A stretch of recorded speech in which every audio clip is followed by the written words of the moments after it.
Muibi, Iya.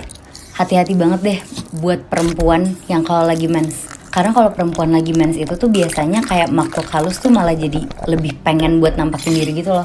Iya, gue pernah denger sih, Bi. Nah ini ada kejadian sama satu perempuan, namanya kita sebut aja Arista ya. Si Arista ini tuh lagi mens, dan setiap dia mens, dia tuh kayak jadi bisa ngelihat penampakan atau makhluk halus gitu di rumahnya dia sendiri. Nah kebetulan si Arista ini tuh udah nikah. Jadi dia tuh tinggal di rumah sama suaminya doang berdua. Ada satu malam dimana si Arista ini tuh lagi tidur sama suaminya berdua. Tapi entah kenapa di malam ini tuh Arista ngerasa dia tuh tidurnya kayak bertiga. Jadi gak kayak berdua sama suaminya.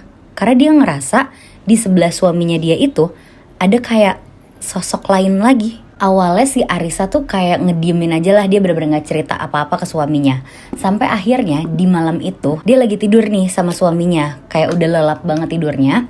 Dan posisinya tuh lagi pelukan gitu sama suaminya. Terus pas lagi pelukan sama suaminya, si Arista tuh ngerasa kok suaminya kayak wangi banget melati.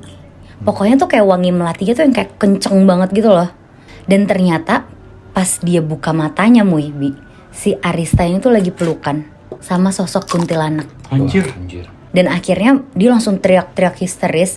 Akhirnya mereka berdua pergilah ke Pak Ustadz. Terus pas mereka pergi ke Pak Ustadz, akhirnya si Arista didoa-doain dan lain-lain. Dan si Ustadznya ini tuh bilang, Arista ini punya sesuatu yang gak dipunyain sama si kuntilanak ini. Dan ternyata sesuatunya itu adalah suami. Oh shit. Jadi ya selama ini si sosok kuntilanaknya ini tuh ya naksir sama suaminya Arista. Muibi, lo tau gak? Pramugari tuh kalau ngitung penumpang tuh ngeliat kakinya. Karena kalau lihat kepalanya, takutnya hitungannya lebih dari daftar penumpang. Hah, kenapa? Gara-gara bisa jadi ada hantu yang ikut kehitung di sela-sela penumpang. Oh. Jadi ini kejadian tahun 2005. Ada laki-laki namanya Faris. Oke. Faris ini tuh harus ke Surabaya, pakai penerbangan paling pagi sekitar jam 3.40 untuk ngejar akad nikah temennya. Sekalian dia juga mau liburan lah di sana.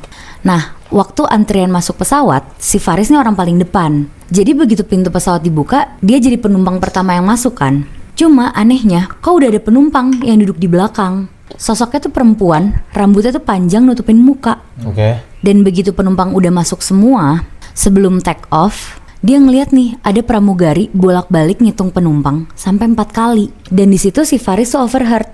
Ada obrolan antar sesama pramugari yang bilang kalau penumpangnya tuh lebih satu. Wow.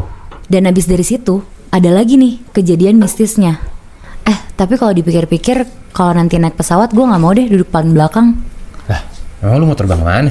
Karena gue mau terbang bareng Tos-Tos yang lagi ngadain challenge liburan gratis ke Korea. Dari biaya pesawat sampai kalau lo belum punya paspor dan visa, nanti bakal dibantu dibikinin. Nah kalau mau ikutan langsung aja ke sosial medianya Tos-Tos ya. Nah, baik banget kan Tos-Tos? Apalagi dia ada 3 variannya nih. Bentar. Yang ini ada roasted corn, ada juga Korean barbecue, yang terakhir ada nacho cheese. Nah, 3 varian ini tuh bener-bener bikin nagih semua karena chipsnya lebih gede, bumbunya lebih berasa, dan teksturnya lebih renyah dibanding tortilla chips lainnya. Oke. Jadi jangan lupa borong Tos-Tos di Alfamart, Indomaret, dan supermarket terdekat. Oke? Nah, dia lanjut cerita lagi. Oke, gue lanjut ya. Oke.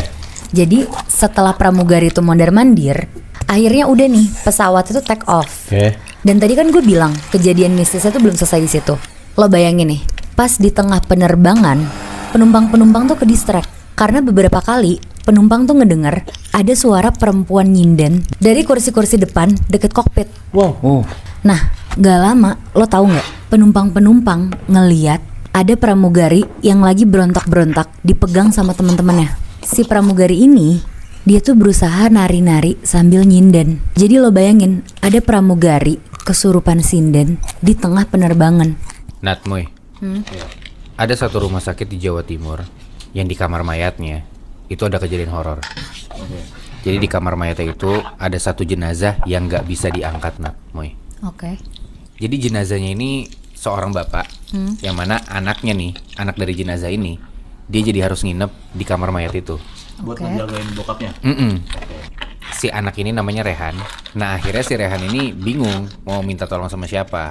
Kenapa? Karena ya dari dulu Rehan ini cuma hidup berdua sama bapaknya dari kecil. Karena ibunya Rehan ini udah meninggal waktu Rehan tuh masih kecil. Nah karena kejadian ini